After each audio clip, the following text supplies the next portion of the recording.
Live from the campus of Penn State University, this is PSN News. It's Wednesday, October 11th. We have all you need to know about a new mural meant to honor a football legend and updates on holiday parking in downtown State College. We also have more on current American involvement in overseas wars, along with entertainment, sports, and weather. Stay tuned.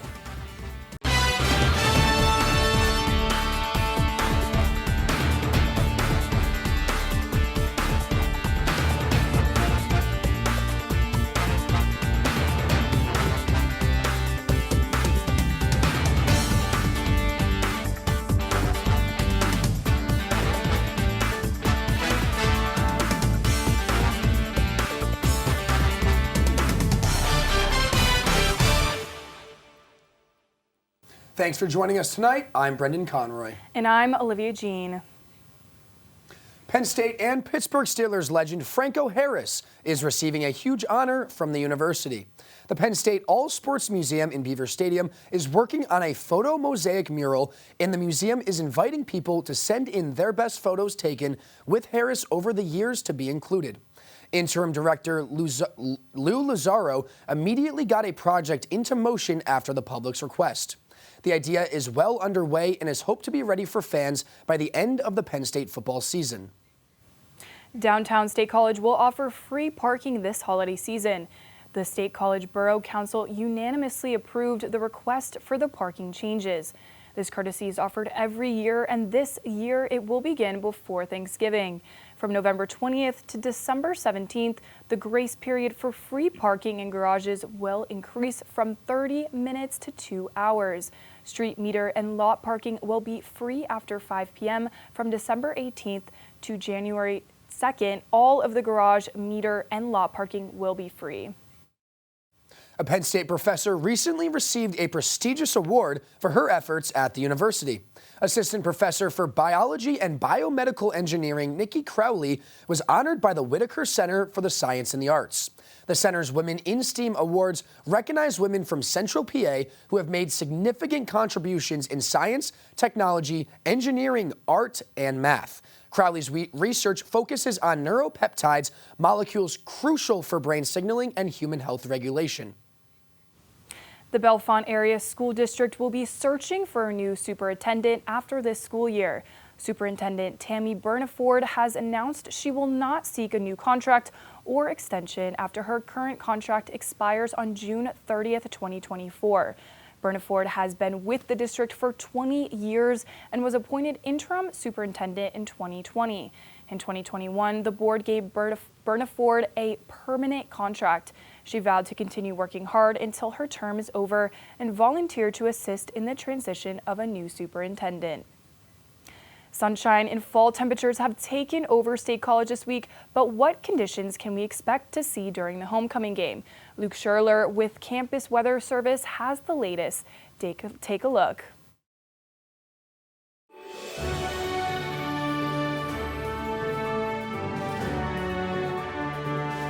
From the students of the Department of Meteorology and Atmospheric Science, here is your Penn State Campus Weather Service forecast.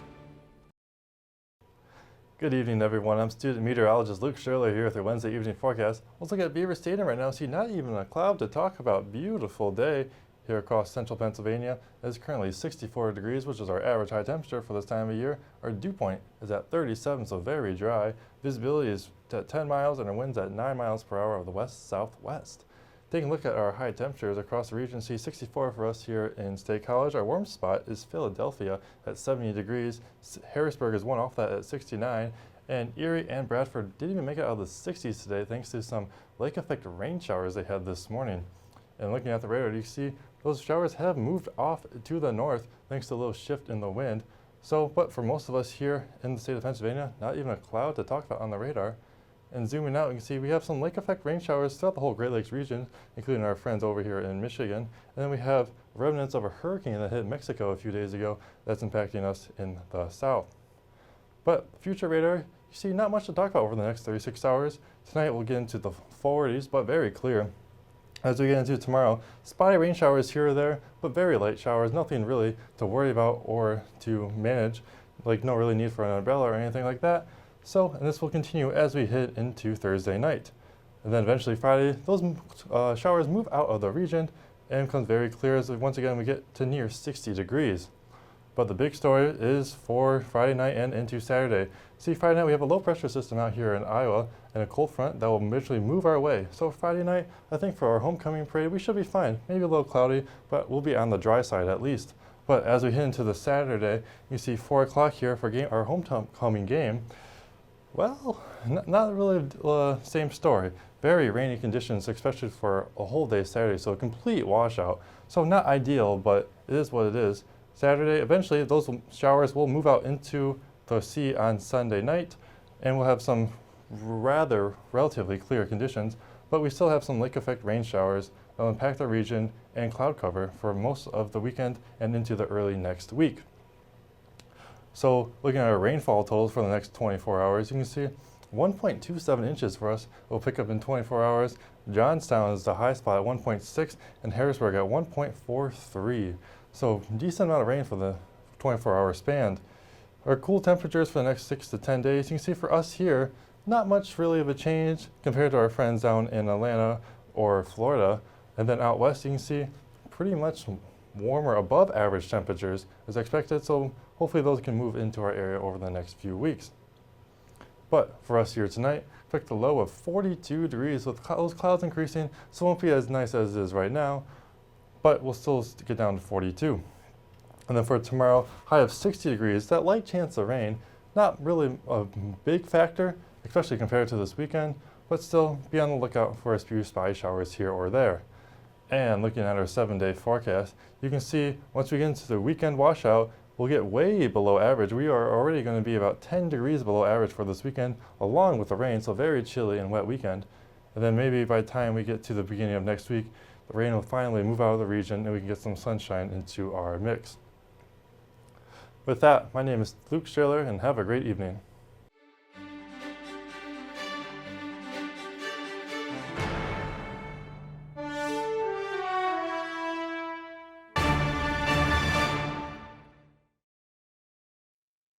Welcome back to PSN News. I'm Ashley Mascara with your sports update. Penn State women's volleyball remains undefeated in the Big Ten after a 3-2 win over Ohio State this past weekend. This was the Nittany Lions' 8th straight win to improve to 12-3 overall and 6-0 in the Big Ten. The match between these two rival teams was a back-and-forth affair with 30 ties and 9 lead changes in the first 3 sets. Penn State will travel to Iowa on Friday for a match against the Hawkeyes and to Nebraska on Saturday to take on the Cornhuskers. The men's golf team finished out competition at the Bank of Tennessee Intercollegiate on Tuesday. They tied for 7th out of 15 at 6 over 870. Junior Jake Griffin and graduate student Patrick Sheehan both finished in the top 15. Griffin earned his first top 10 finish of the season, and Sheehan tied for 12th at 2 under, continuing his streak of finishing in the top 15 thus far this fall. The Nittany Lions fall season will wrap up this weekend at the Quail Valley Collegiate in Vero Beach, Florida on Sunday and Monday. Opening night of the National Hockey League was last night, and a Pennsylvania team kicked off the season. The Pittsburgh Penguins hosted the Chicago Blackhawks at PPG Paints Arena, looking for revenge on the team that eliminated them from postseason last spring. The Penguins had a 2-0 lead until the Blackhawks came and scored 4 unanswered goals. The final score was 4-2. For a full list of when teams kick off their season, check NHL.com or ESPN. That's all for your sports update. After the break, Camila Vega has the latest in the world of entertainment. Stay tuned.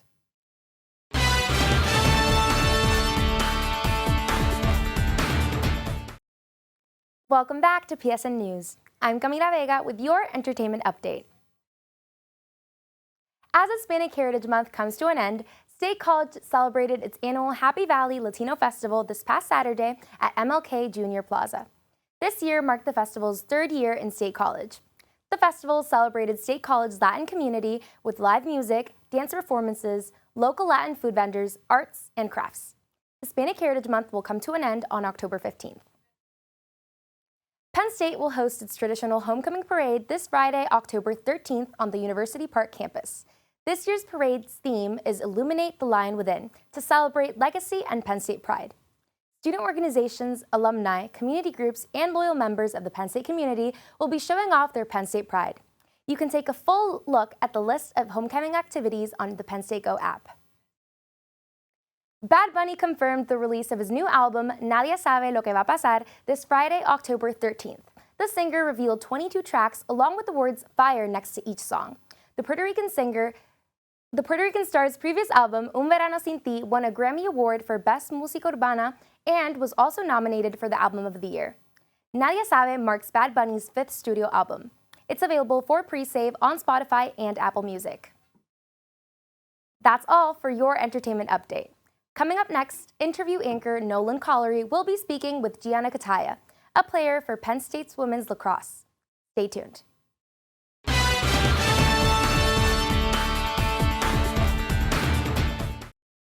Welcome back to PSN News. I'm Nolan Collery, and joining me today is Gianna Kataya, a player for the Penn State women's lacrosse team. Gianna, thank you for joining us tonight. Thank you for having me. Absolutely. So I want to talk through your lacrosse career starting at the high school level. Talk to me about the recruitment process and how you ended up choosing Penn State.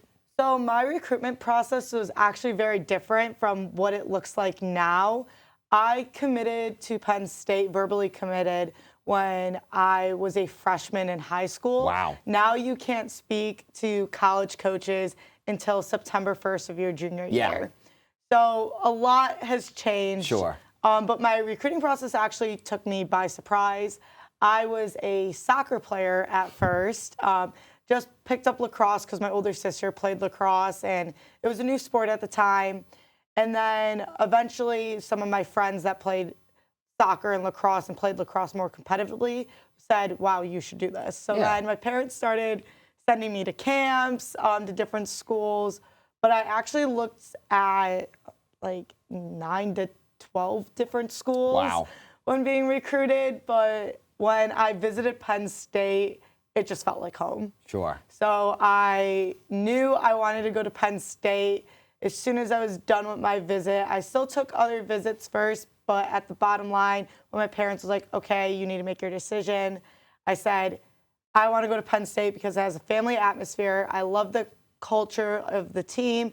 And my biggest thing was that if I wasn't playing lacrosse, I would still want to be a student at Penn State. Yeah, totally. That makes sense. So early in your career, something hit unexpected. It hit all of us, COVID-19. How did you yourself and the team as a whole kind of respond to the whole situation? So COVID-19 was very difficult. Like, I lost my senior season of high school, and then going in being a freshman with all these different changes and protocols was very scary. We only had half of a season, basically. Sure, yeah. We were only allowed to play Big Ten teams. So we played 12 games in total.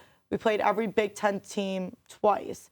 It was very strict. We had to wake up at like 7 a.m. every day to go get COVID testing. We had to be in pods. We couldn't hang out outside of lacrosse with our team. So there were times where we're like, how am I supposed to connect with my teammates? Like, I'm supposed to be playing with these girls for 4 years, and we're starting off with so many restrictions. Sure. But we made the best of it. We did what we could. We had fun. It was a great learning experience for life, like doing what you can, what you're given type of deal. So it was hard, but in the end, we made the best of it. Absolutely. And, sometimes that's really all you can do. I'm glad to hear that you guys were, able to go through that. So another thing that's happened and you've been open in talking about in the past is you've had some struggles with injuries throughout your career. How do you think that's affected you as a player and a person, and what's the recovery process looked like for you? So it's been a lot with all of my injuries that I've had. I've had 3 knee surgeries in my right knee. Starting my sophomore year of high school, I wiped out my entire knee, had a follow-up surgery, and then my last surgery was actually my sophomore year of college. So it's been a very bumpy ride. Yeah. Not what I expected at all for my lacrosse career, but it just taught me to be stronger as a person and know how to handle adversity. Yeah. And now I'm better than ever. I'm back out playing the sport that I love. Last year was my first season getting through the year with no injury. That's awesome. Which was awesome. That's awesome. And it was just like really like eye-opening. All of my injuries were eye-opening to like realize that there was more to lacrosse, but like also when I was back on that field, there was a fulfillment of joy and like to see my parents so happy, to see me back out playing the sport that I love, like just made me happy. So I think it just made me stronger as a person overall. That's quite awesome. It's inspiring to hear. Like genuinely, I do mean that. So you've been here a couple years and you've got to play with some pretty awesome people. I'm curious, do you have any favorites or any standout teammates in the past or in the present? I love all of my teammates. Sure, so like, sure, I don't know sure. if I can pick like one or two. Like there's so many I could list off. Right now I live with 9 other girls. Wow. And it's awesome. But my senior class is especially super close. Kristen O'Neill, Elena Hamoud, and then she's actually a 5th year right now, Haley Ergo. Those 3 girls have been there for me for everything with my injuries and have always supported me and stuff. But like I can say that about every single one of my teammates.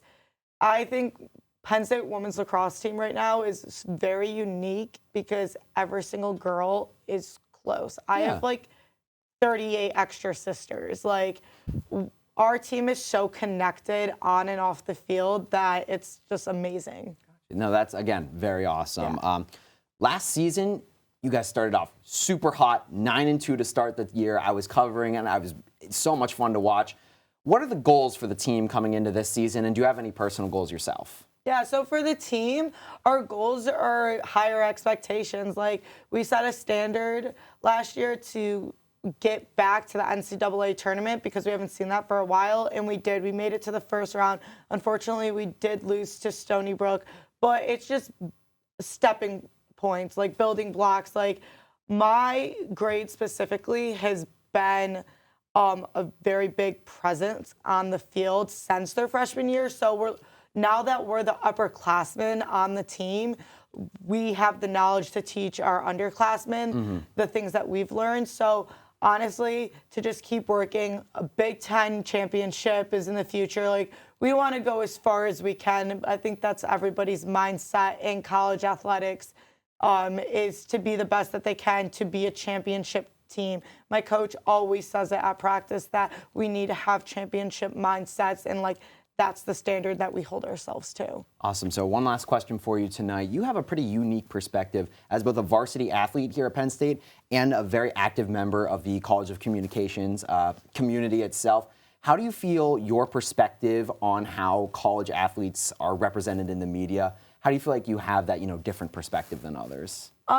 So from my perspective is that I've actually been trying to change the perspective of how college athletes are portrayed in the media. When the media is covering college athletes, we're only covering the athletes that have the big names. Sure. And the people that are scoring the most points, doing something outstanding, but every player on that team makes a difference to that team's success. And we are more than athletes. That's like my biggest emphasis to everybody in media, to start finding the personal story to these athletes, because that's what's important. And after college, some of our sports, we can't go pro. So there's a bigger picture, and I think the media is starting to figure that out. So I love that I can be a part of that. It's a really, it's an incredible point of view, and you have an incredible story to tell. Gianna, thank you so much for joining me tonight. I really enjoyed speaking with you. Stick around, because coming up, Brendan and Olivia will have the latest news from across the nation.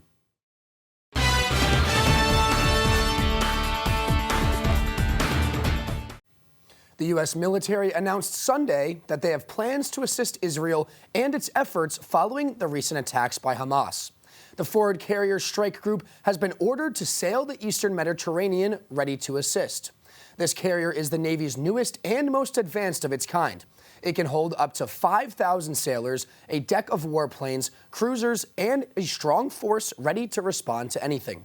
Reports state at least 4 Americans were killed in the attacks, with an additional 7 either missing or unaccounted for. President Biden announced that American aid to Ukraine will continue despite receiving criticism. Biden is urging Congress to prolong the funding until the bills end in mid-November. He hopes to see Congress negotiate an aid package as soon as possible. With the war lasting longer than expected, lawmakers are finding giving more money to Ukraine more difficult. The United States has approved 4 rounds of aid to Ukraine, totaling at about $113 billion. An Alabama city is claiming nearby Mississippi City police are dropping off homeless people at local shelters. Biloxi, Mississippi Mayor Andrew Fofo Gillich has denied of any wrongdoing.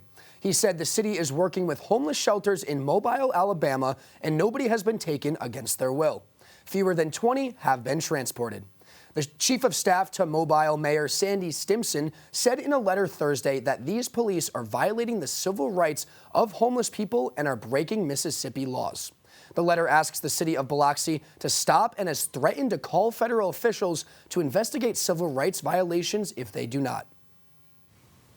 For the first time since 2021, Georgians in 149 counties will be able to pay for housing subsides. The Georgia Department of Community Affairs announced it would take online applications for its housing voucher program. This will run from October 17th to the 20th. The program provides money to low-income families to rent an apartment or house. To be eligible, a family's income must be 50% or less of the median income of the area that the family chooses to live. A voucher will pay the amount based on what rent costs in the area, family size, and family home. The state announced it is seeking to enroll 5,000 applicants. That concludes our show tonight at PSN News. Be sure to check us out on Twitter and Facebook at PSN News, on Instagram at Penn State Network News, and to subscribe to our YouTube channel at youtube.com/PSN News. Have a good night and stay safe, Penn State.